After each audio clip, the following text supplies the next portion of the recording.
This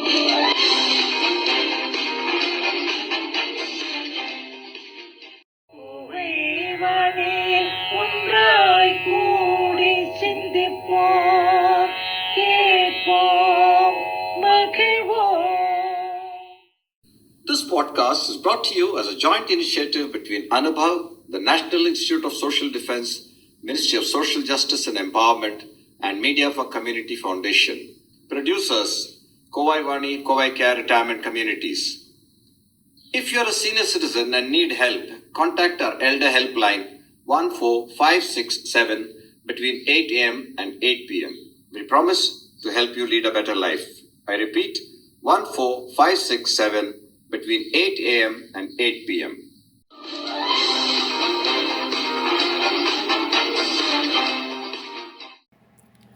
Hello friends, this is Malati Jaikumar from CovaiVani to continue the story of Arati, who has been gang raped and left to die.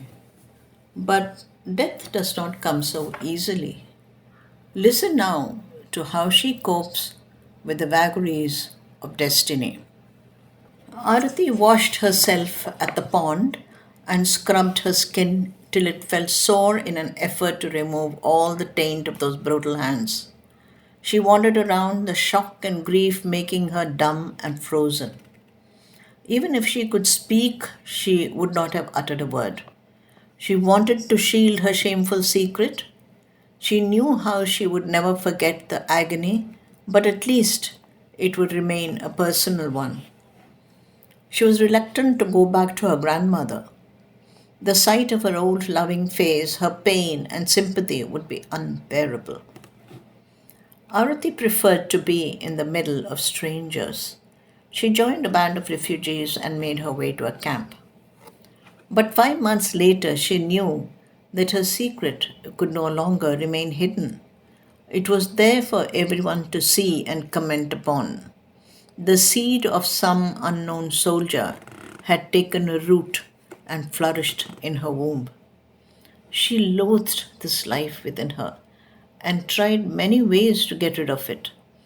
Following the advice of an old crone, she took some pungent herbs which made her very sick. Yet the throbbing little life within her thrived, refusing to be expelled. She powdered some seeds given by a medicine man and started bleeding. But the camp doctors rallied around, saved her, and scolded her very severely. It was too late to get rid of the child, they said. She should have ended her pregnancy much earlier instead of hiding it from the world. The small life held on, thrived on her, and continued to grow. Which of the 4 soldiers was the father? Was he still alive or dead? Would this thing she nurtured acquire its father's features and mannerisms, its father's uncouth brutality, and its father's cruelty? If you ask me, it was not rape at all. She probably had a good time, and finding herself pregnant is making use of the most common excuse going around, said a rather hoarse, rasping voice. If she had any sense of decency, she would have committed suicide, countered another. Arati identified the sharp voice as that of the hawk-nosed old woman. She had made many nasty comments, but had also brought Arati some tasty, spicy morsel now and then.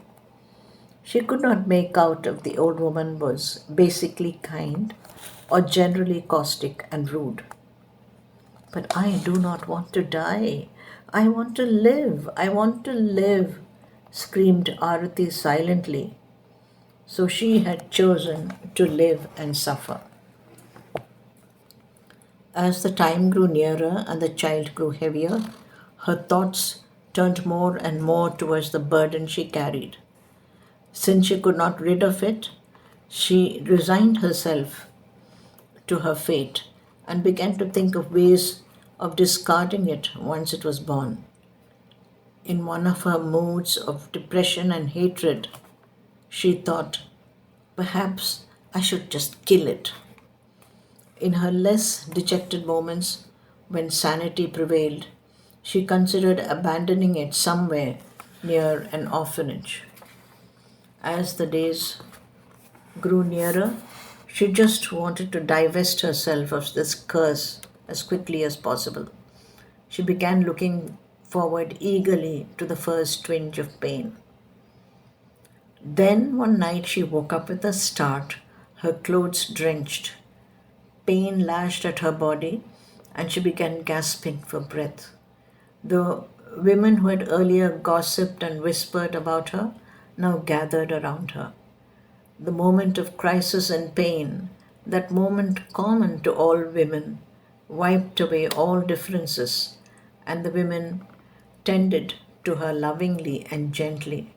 They brought her hot water, one held her hand, another wiped the sweat off her brow. The hawk nosed woman was constantly by her side. Bear down, now, come on, harder, harder. Sabash, now relax. Good, now try again. Through the haze of pain, Arati heard only the sharp voice. Nothing else existed. Only the voice that guided her and encouraged her. In the midst of it all, for the first time, she wondered, will it be a boy or a girl? So far, she had thought of this little life as it. It had no character, no sex, and no identity. It was just a despicable thing that had turned her joyous life into one long living hell. But now she began to think of it as a human being with a face, a life with feelings, and a will of its own. 5 hours later, the baby was born. Arati heard their whisperings and their giggles as they gazed upon that newborn. Is it a girl? Said one voice. Oh, and a very pretty one at that, added another. For just one moment, Arati's heart sank, full of pity for the little baby girl who would have to grow up and suffer the same pain that she had gone through. She heard her name called softly and turned to see the hawk-nosed woman holding a small bundle. Arati stared at the small face, eyes shut tight, her lips like a small rosebud. She gazed long and silently at the baby, the tiny hands curled up and held against her chest, as if she were already shielding and protecting herself from this strange new world. The hands were bunched into fists, ready to take on the lifelong fight for freedom and justice. And as she looked, Arati's eyes brimmed over with tears, and her heart was filled with wonder and pride. This little bundle of creation was part of her very own possession. Suddenly she knew she could never abandon this little soul that God had gifted to her. How could she ever hate this trusting little soul? Her blood ran in the baby's veins, and the horror of the past was erased at the wonder and beauty of the present. She had lost her parents, her brother, and her fiance, but she still had a small family of one. And this one she would cherish and shield from the harsh world. She would suffer any hardship, give up anything to preserve and nurture this little life. There would be many hurdles, not all of them easy to overcome, but she could take on anything. She had someone to strive for, to love and to comfort, someone who would love and comfort her in return. A wondrously sweet smile lit up Arti's tired, tear stained face as she gently touched the soft cheek with the forefinger. The hawk nosed woman's hard eyes glistened with something suspiciously like tears. She gave a loud sniff. Look, already the little one has made a slave of her mother. Now she can never be free. Well, is there a lump in your throat or a feeling of happiness as the story comes to an end? This story need not be a fabrication. It has happened in many parts of the world to many women. They've all ended in many ways, some good, some bad, some tragic, some sordid. That is life. Do write to us on Kovaivani at CovaiCare.in with your comments on what you felt about the ending of the story and your opinion on other podcasts as well.